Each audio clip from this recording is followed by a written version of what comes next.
Am I an idiot for accidentally calling out a new colleague for lying about her language skills? Last week a new colleague, Kathy, female 33, started at my, female 25, workplace. She instantly stood out in the team because she seems like someone who is very loud and assertive. Two of my colleagues, me and Kathy, were having coffee in the break room. We were the only ones in there and we were sitting far apart when the subject of travel was brought up. My colleague said she wasn't booking trips anymore because it'll probably get cancelled because of COVID anyway. Kathy immediately cuts in about how sad she is because she travels so often and she goes on these far exotic trips to Europe as her hobby. When I think exotic I think the Bahamas or something instead of Europe, but cool. Kathy then jokes about how all this no travel business is making her fear that she'll lose some of her foreign language skills. I asked what languages she spoke. She claimed to be fluent in 3 European languages, among which were French and Dutch. Kathy said she was at a native speaker level and went on about how people in Europe were always surprised when they found out she wasn't from there. I was excited, because I never get to speak Dutch over here. I was raised in Belgium, which has 3 national languages, French and Dutch, which are my mother tongues and the most commonly spoken there, and German. It's quite common to be pretty fluent in at least 2 out of the 3 languages in Belgium, because you're required to learn them at school, along with English, from a young age.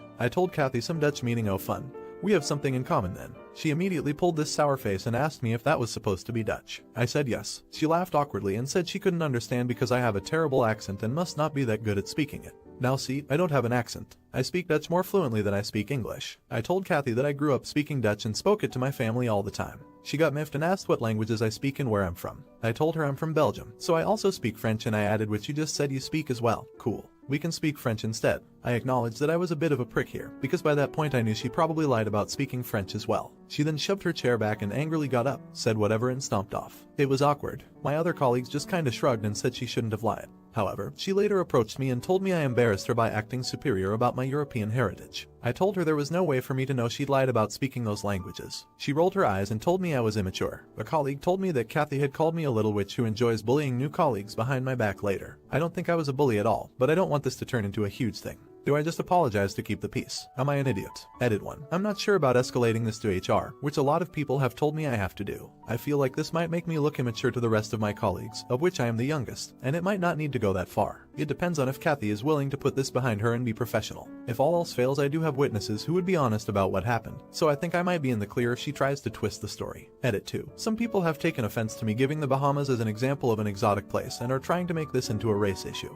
I didn't know exotic was an offensive term in the US. Do I think of the Netherlands, Belgium, England, Norway, which were countries she was describing as being faraway exotic destinations, as my idea of an exotic trip? No, not because there's a lot of white people there, but because when I think of exotic I think of a place with nice sunny weather, white sand beaches and a blue ocean. Maybe it's because I'm from Belgium, but I don't really feel like being in my home country where it's dark and rainy all the time is quite that experience. Edit 3. Some people think she might not have understood me because she is fluent in Dutch, but learned it in the Netherlands, which has different accents. While it is true that the Netherlands and Flanders have different accents, I didn't speak a very specific dialect like West Flemish or something. I spoke the general Dutch you'd see in the news in Flanders. I didn't speak quickly to try and make it incomprehensible to set her up. I genuinely believe she spoke Dutch because that's what she was saying, so I talked to her in normal, conversational Dutch. The same kind of Dutch I'd use in a work environment back in my home country. The same kind of Dutch I use with friends from the Netherlands. Update. Many people gave the advice to go to HR. Others said not to go to HR because that would be escalating the situation. I decided not to go to HR right then, but I did take the advice to write down what happened, with the time and the names of the other colleagues present just in case. I thought the situation might blow over because Kathy was probably just embarrassed. Well, I was wrong. Kathy kept being cold to me, rolling her eyes at me in meetings and talking behind my back.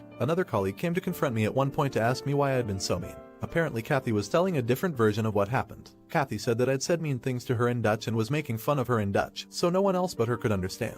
She was smart enough to only tell these stories to colleagues who weren't actually there for it. Word got around and it turned into a bigger issue, with a couple people actually questioning my character, mostly just colleagues that don't work very close to me. HR got wind of it after a while and I got called in close to a month after the incident. They had already met with Kathy and she told them that she cursed me out in Dutch and was very mean to me story. I told them the full story and everything that happened after. They asked me if there was anyone else present who could confirm this, so those colleagues came and told them that Kathy had lied about speaking a language, stormed out and then started calling me a B-word etc. to others. They thanked me for my time and I got on with work. Nothing happened until a week later when I was informed that Kathy was asked to leave. Apparently Kathy had doubled down on the lies and told everyone I was the one lying, and she did speak those languages, so my boss told her in that case she'd have no problem talking to one of our Canadian colleagues, who wasn't involved in the situation, in French in front of him, just to confirm. At this point Kathy admitted she had been lying. It turned out she didn't speak a word of French either, or Norwegian, which was the third language she was lying about. This was enough for them to let her go, because part of the reason they hired her was that they were so impressed by her speaking multiple languages and work experiences she'd had abroad. The work experiences were made up as well. I'm just happy it's over. I'm confident it wasn't really my fault it blew up now. If it wasn't me who caught her in a lie, someone else probably would have down the line. The few people who kind of believed her ended up coming to me and apologizing for questioning me about what happened, so that's all sorted out. Some people asking why they didn't test her language skills in the hiring process. Our jobs don't actually require us to speak Dutch, French, or Norwegian. I think they probably just saw it as a plus or something that made her stand out from other candidates. Not an idiot. Thanks for updating. I was wondering how this would ultimately play out because Kathy seemed like the sort who wouldn't know when to shut herself down, and so it seemed inevitable HR was going to get involved sooner or later. Glad things went so well for you. Not an idiot. She only has herself to blame. She sounds like a sociopath who gets by in life through lies and manipulation. Liars get used to having their lies believed, and they really don't like it when people call them on their lies. Would you ever lie on a resume? Let me know in the comments. Now, am I an idiot for not letting my best friend have her wedding on my property after being uninvited? One of my, male 29, best friends Carla, female 31, is getting married soon. It's only meant to be a small backyard type of wedding, but they've been planning it for a few months now, and originally it was supposed to be on my property. They wanted it because it's private, has lots of open space for the reception, a nice view, and the house could be used for them to get ready and stuff. Of course I said yes. She and her fiancé Rick were very happy. Thing is, Carla and I do have a history. We went out on and off in college but decided to stay friends. Then I met my wife. We got married. Carla met Rick and now here they are. Now my wife knows I went out with Carla back in college and she didn't care. Carla still went to our wedding and everything. I never knew if Rick was told or not. It's not my relationship, therefore not my business to say anything, so I never did. Rick found out recently and not in the best way. Not sure how, but from what I heard from friends is that one mutual friend told him. No idea why. We used to date. Not only that, but apparently Carla said a couple years ago she was still in love with me when she was already dating Rick. Don't have actual confirmation if that's exactly what he was told. All Carla's told me is that Rick was told about our past and he's angry at her for never saying anything. It became quite a drama and I didn't hear from her for over a month until now. She told me they're going to couples counseling and that the wedding is still on. But Rick requested that I not attend. It sucks, but I totally get why he wouldn't be comfortable. Then I asked the obvious question, where are they going to hold the wedding then? To my surprise, she said they still want it at our place. Rick said so too, and in my mind I'm going, he doesn't want the guy who dated his fiancée years ago at the wedding, but still wants the wedding at his house. My wife and I are expected to just not be at our home that weekend, and I told Carla no. They're going to have to find someplace else since we're not going to simply leave our home to them for the weekend. Not only for safety reasons, but it just doesn't make sense. Rick doesn't want me around because he's not comfortable, but is comfortable enough to have their wedding at my house. They really want their wedding here though, and because of that I've been bugged by not only her but also Rick and some friends who think I'm being a petty idiot for not letting them have the wedding here anymore. Honestly, don't think that I am. It just doesn't make sense at all to have to leave our own place for a wedding we're no longer welcome to and leaving our home totally vulnerable. Still, being accused of sabotaging their wedding, Rick believes it's the least I can do after everything. Am I an idiot? Update. Some stuff has happened recently and many of you have wanted an update on this. Appreciate the reassurance and understanding my decision when it seems that many in this situation didn't. I remain firm in my decision about not letting them use my property for their wedding, even if they change their mind about inviting us, which honestly I don't care about anymore. Rick's family, thanks to him, got a hold of my cell, so that was more people I had to deal with. I put my foot down with Rick a few days ago and told him directly that I will go to the police and press charges for harassment. I have all the texts and calls documented. Also had a very long talk with Carla about everything going on. She apologized for it all, and she knows it's her own fault. Well, she decided to be the one to call things off in the end. Some of my friends still seem to think it's my fault and I'm taking some distance from them for a while. And also from Carla after getting some confirmation on a few things that I needed to know. Whole thing is a mess. I'm only glad in the end that I didn't give in to their demands and the constant bugging has stopped. It still was a huge headache over the last few days and not the kind of drama I want back in my life. Thank you to everyone who made me feel supported in this. It helped a lot not feeling like the only other person, aside from my wife, who thought their demand was insane and inappropriate. Not an idiot. That whole situation sounded insane. I'm sorry you had to endure harassment from such entitled jerks over it, and you've potentially lost a long-time friend because of it. But I think you're better off.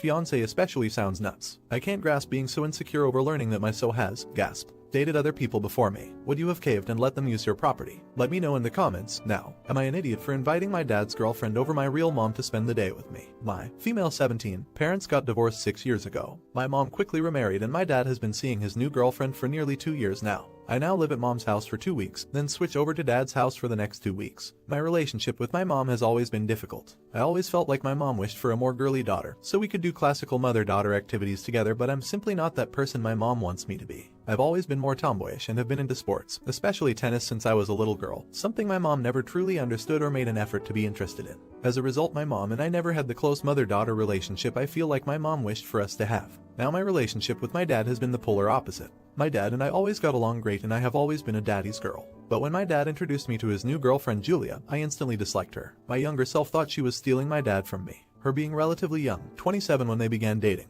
And how I unfairly stereotyped her at first vapid pretty girl certainly didn't make me like her either. But my younger me misjudged her, and she's honestly pretty great. She always supported me, showed interest in my passions, showed up to my tennis matches, something my mom didn't bother to do, and has been a great person all around. I'm now ashamed to admit this, but I didn't recognize this until about 3 months ago and have been acting pretty horrible towards her before that. The problem. Second last weekend I had a tennis tournament where I got second place. For second place, I won a spa day for me and a guest. I decided to invite Julia, my dad's GF, to thank her for supporting me and for dealing with my horrible behavior. You don't believe how happy she was when I invited her. But when I returned to my mom's place on Sunday evening, my mom kind of assumed I would invite her as my guest for the spa day. She seemed to really look forward to it. When I awkwardly told her that I already invited Julia, she was disappointed and sad. Since then, she has acted downcast and moody, and we haven't really talked. I tried to explain the situation to her, but she wouldn't listen. Now I feel horrible. I feel like I really hurt my mom and I feel like I chose Julia over her. Am I the idiot for inviting my dad's GF over my mom to spend the day with me? Update. First of all, I would like to thank everyone for taking the time to read and reply to my post. I have read every response and I appreciate all the input. I have been putting off talking to my mom until Sunday a week ago when I finally found a good opportunity to talk to her. I told my mom that I love her, that I didn't intend to hurt her by inviting Julia, and that I feel terrible for hurting her. I also explained to her why I invited Julia. This time she seemed to listen, and reassured her that me inviting Julia doesn't mean we can't have our own spa day or that I chose Julia over her because she is still my mom and I'll always love her. Then I showed her the websites of some spa places I had looked up beforehand and offered to pay for part of the costs. I know some people advised me against it, but I think it's a small but important gesture to show my mom how much she means to me. My mom seemed really excited to go to one of them with me and said I wouldn't have to pay a cent. Then came the hard part for me. I told my mom that I feel like she never supported me and my interests,